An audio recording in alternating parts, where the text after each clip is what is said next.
My name is Amanda. I'm 29 years old, and 3 months ago I got married. It should have been the happiest day of my life, but my mother-in-law tried her absolute best to ruin it. This is the story of how she showed up to my wedding in not one, but 2 different white ball gowns. And trust me, by the end of this story, you'll understand why I have no regrets about the decisions I made that day. Let me start by saying that my relationship with my mother-in-law, Carol, has been difficult from the very beginning. From the moment I started dating her son Jake 5 years ago, she made it abundantly clear that no woman would ever be good enough for her precious boy. Jake is her oldest child and only son. She has 2 daughters, but Jake was always the golden child.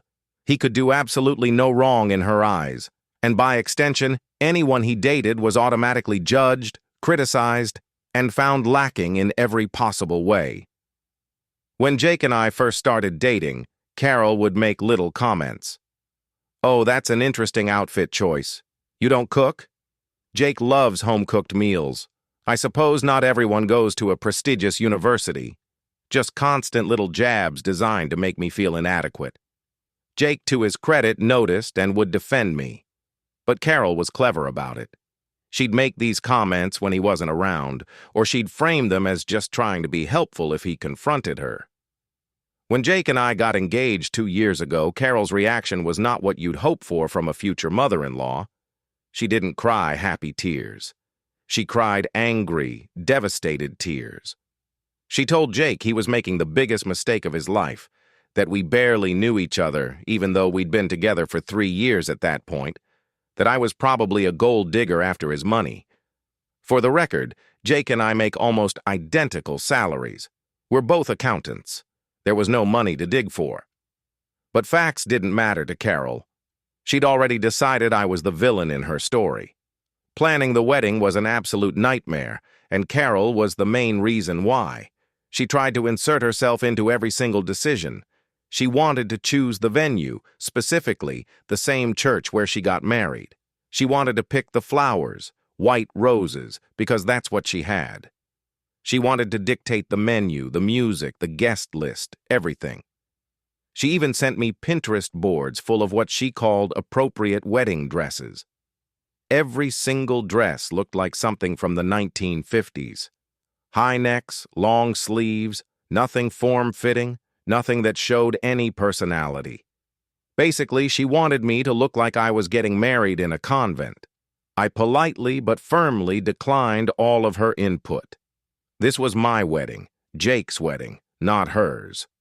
We made the decisions we wanted, and while Jake tried to keep the peace with his mother, he ultimately supported my choices. About 3 months before the wedding, Carol started making concerning comments about her outfit for the big day. She'd say things like, "I want to look absolutely stunning for my son's wedding, and I'm going to wear something really special that will make sure everyone knows I'm the mother of the groom." That last comment should have been a bigger red flag than it was, but I was so busy with wedding planning that I didn't think too much about it. Then, about 6 weeks before the wedding, my friend Sarah, who happens to be friends with one of Carol's daughters on Facebook, showed me something alarming. Carol had posted in a Facebook group for mothers of grooms, asking for opinions on a dress. The dress in the photo was white, not ivory, not cream, not champagne, stark, bright, bridal white. And it wasn't just any white dress. It was a full ball gown with a cathedral train, intricate beading, and a sweetheart neckline. It looked exactly like a wedding dress because it basically was a wedding dress.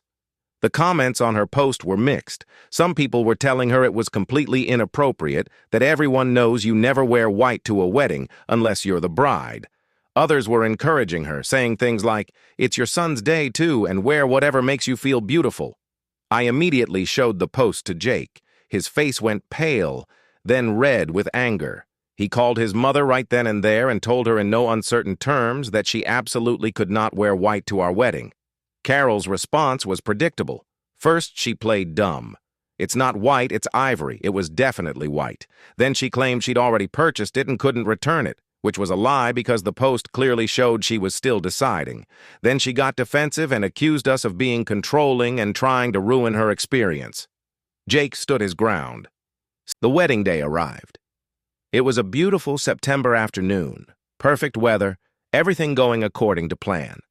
I was in the bridal suite with my bridesmaids, getting my hair and makeup done, feeling excited and happy. I wasn't even thinking about Carol at that point. The ceremony was scheduled to start at 4 o'clock.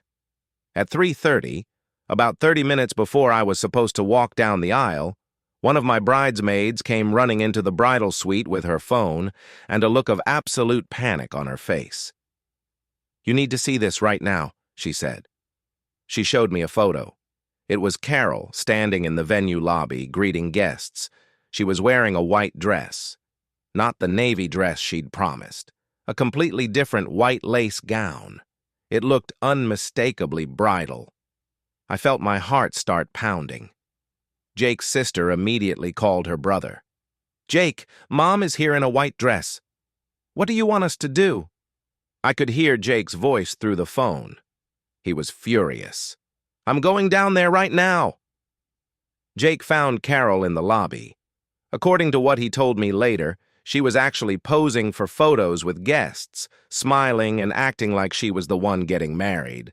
Some guests were even complimenting her dress. Jake pulled her aside. "What are you doing? You promised you'd wear the navy dress." Carol acted completely innocent. "Oh, didn't I tell you? I decided this dress was more special. Don't you think I look beautiful? Mom, you're wearing white to my wedding.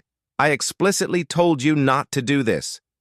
"Oh, Jake, don't be so dramatic. It's just a dress. Your bride won't even notice." "Yes, she will. Everyone will notice. You need to leave and change or you can't attend the wedding." Carol laughed. Actually laughed. "You're not serious. I am completely serious.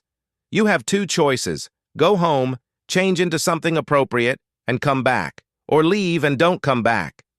That's when Carol's mask slipped. "You're choosing her over your own mother? I gave birth to you. I raised you. And this is how you repay me? You're the one making this choice, not me. I gave you clear boundaries. You ignored them." Carol started crying, but Jake called over the venue's security staff. We'd warned them ahead of time that there might be an issue with his mother. The security guards approached Carol politely but firmly. They explained that the bride and groom had requested she either change her attire or leave the premises. Carol made a huge scene.